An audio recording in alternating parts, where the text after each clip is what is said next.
नेपालगञ्जमा निर्माणाधीन 108 फिट अग्लो हनुमानको मूर्तिले बिस्तारै आफ्नो पूर्ण रूप लिँदैछ।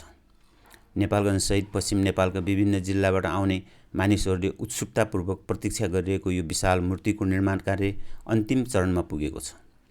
मूर्तिकारले मूर्ति निर्माणको काम सम्पन्न गरेपछि अहिले रङरोगन भर्ने काम भइरहेको छ।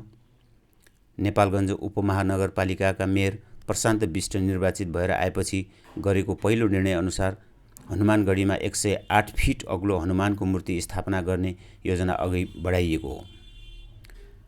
निर्णय सार्वजनिक हुँदा यसको पक्ष र विपक्षमा केही आलोचना पनि भएका थिए, तर अहिले मूर्तिले क्रमशः आकार लिँदै गएसँगै सुरुवाती आलोचना पनि बिस्तारै मत्थर हुँदै गएको देखिन्छ।